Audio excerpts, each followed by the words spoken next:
الحمد لله رب العالمين والصلاة والسلام على سيد الأنبياء والمرسلين محمد وعلى آله وأصحابه أجمعين.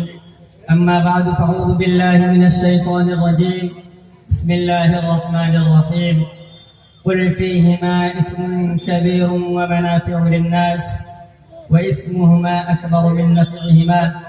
صدق الله العظيم. محترم بزرگوں اور دوستوں اور باشندگان اقدار، جس دور سے ہم اور آپ گزر رہے ہیں وہ سائنس اور ٹیکنالوجی کا دور کہلاتا ہے. آج قدم قدم پر سائنسی ایجادات سے مادیت کے نئے نئے انکشافات کا چرچا ہے،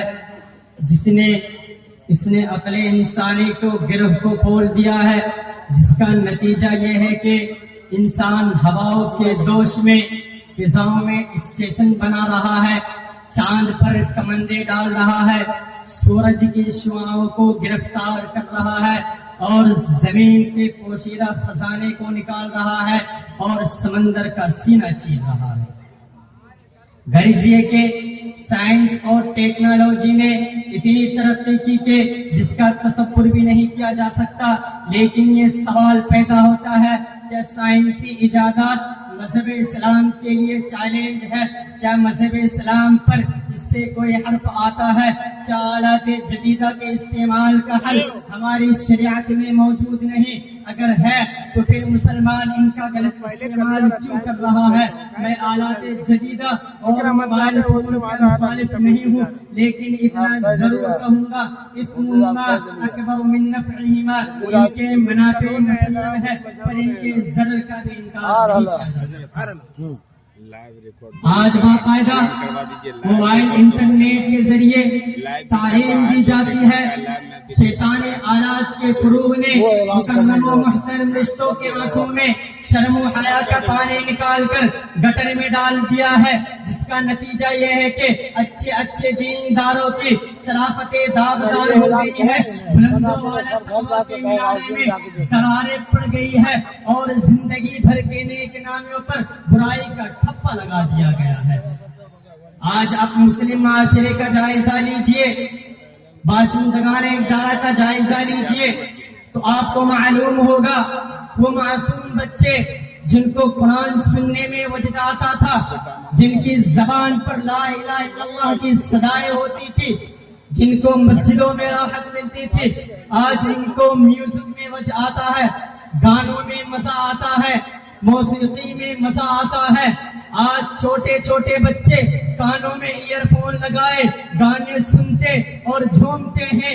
وہ ماں باپ بھی کتنے بے غیرت ہیں جو اپنے ان بچوں کی حرکتوں کو دیکھ کر انہیں داد تحسین دیتے ہیں، یعنی ان کی خوشی میں اپنی خوشی بتلاتے ہیں. بچوں کی آخرت اور اپنی آخرت اور مستقبل دونوں کو تباہ و برباد کر رہے ہیں.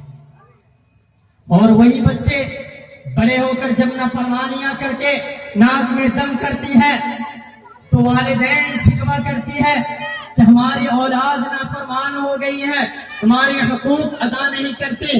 ارے میرے بھائی اور بزرگوں اور دوستوں، ذرا سوچو وہ والدین وہ اولاد جو اپنے رب کا نافرمان ہو وہ اپنے والدین کا فرما بردار کیسے ہو سکتا؟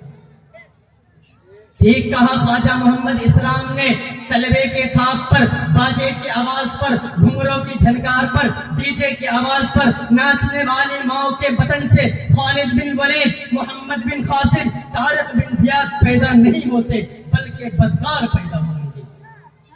محترم بزرگوں اور دوستوں، گلی گلی اور سڑک پر سینما بینی اڈے ہمارے نوجوان کو تباہ و برباد کرنے کے لیے کافی تھے، لیکن دشمنان اسلام کے ارادے اس سے بھی خطرناک تھے. وہ یہ چاہتے تھے کہ ہر گھر نورانیت، فحاشی اور بہائی کا مرکز بن جائے، رشتوں تقدس کے پامانے ہو، نہ بھائی بہنوں کا امتیاز رہے، نہ باپ بیٹے کا امتیاز رہے. اس لیے انہوں نے موبائل انٹرنیٹ کو ایجاد کیا.